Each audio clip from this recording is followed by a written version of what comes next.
दोस्तों, इस meditation series के पार्ट 4 में हमने समझा था कि मेडिटेशन के दौरान आने वाले विचारों को हमें ना तो रोकना है और ना ही उन विचारों से लड़ना है। अब सवाल ये है कि अगर हमें उन विचारों से ना तो लड़ना है और ना ही उन विचारों को रोकना है, तो फिर हम ध्यान किस चीज पर लगाएं?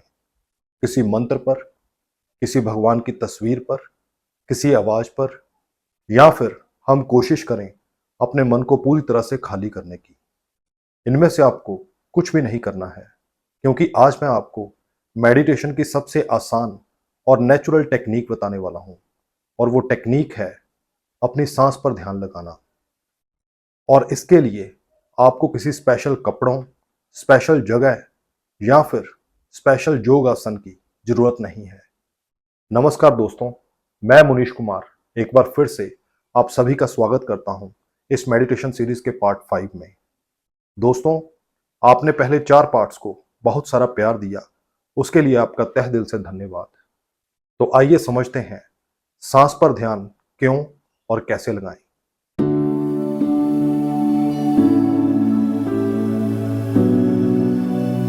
सोचिए, आपके चारों ओर बहुत सारी चीजें बदल रही हैं।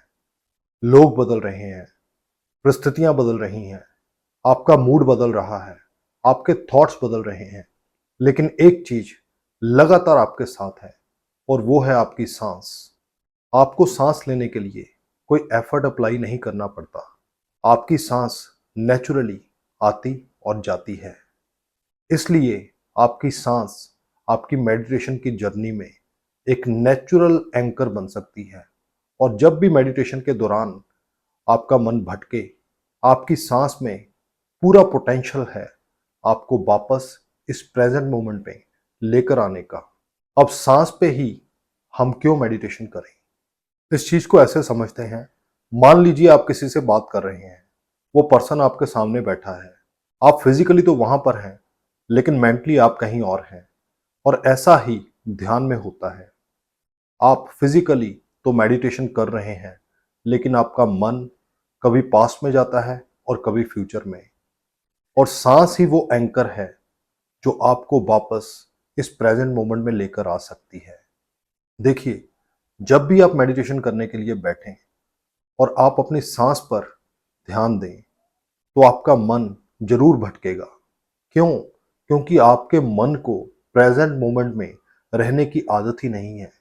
आपके मन को आदत है या तो पास्ट और या फिर फ्यूचर में रहने की। तो जब भी आप सांस पर ध्यान लगाएं और आपका ध्यान भटके, तो आपको अपने आप को कोसना नहीं है, और ना ही इस चीज को देखकर फ्रस्ट्रेट होना है, और ना ही खुद को जज करना है। अगर आपका कोई बच्चा गलती से कहीं चला जाए, तो क्या आप उस बच्चे को डांट कर वापस लाएंगे? कभी नहीं। आप उस बच्चे को पूरे प्यार से वापस लाएंगे और उसे समझाएंगे कि वापस दोबारा ऐसा नहीं करना। और यही मेडिटेशन की प्रैक्टिस है। आप भी जब अपनी सांस पर ध्यान लगाते हैं, तो आपका मन बार बार भटकता है। इसका मतलब ये नहीं है कि आपकी मेडिटेशन टेक्निक में कोई गलती है या फिर आप मेडिटेशन कर नहीं सकते। इसका मतलब ये है कि आप अपने मन को ट्रेन कर रहे हैं प्रेजेंट मोमेंट में रहने के लिए। और यही मेडिटेशन की सबसे बड़ी सफलता है। आज आप एक छोटी सी प्रैक्टिस कीजिए। आप मेडिटेशन करने के लिए बैठिए और अपनी सांसों को देखिए। सांस आ रही है, सांस जा रही है, सांस आ रही है, सांस जा रही है। और जब भी आपका मन भटके, तो अपने आप को कोसना नहीं है। बिल्कुल पूरी सहजता के साथ अपने मन को वापस अपनी सांस पर ले आना है। और यही मेडिटेशन की सबसे बड़ी प्रैक्टिस है, और यही मेडिटेशन की सबसे बड़ी साधना है। दोस्तों, अगर आप इस मेडिटेशन सीरीज का, इस यात्रा का हिस्सा बनना चाहते हैं, तो इस चैनल को जरूर सब्सक्राइब कीजिए और इस वीडियो को शेयर कीजिए उस पर्सन के साथ जो अपने जीवन में स्पष्टता, सुकून और शांति चाहता है। और जल्दी ही हम मिलेंगे नेक्स्ट वीडियो में, जहां हम बात करेंगे कि मेडिटेशन करते समय हमें नींद क्यों आती है। जल्दी ही मिलते हैं नेक्स्ट वीडियो में। नमस्कार।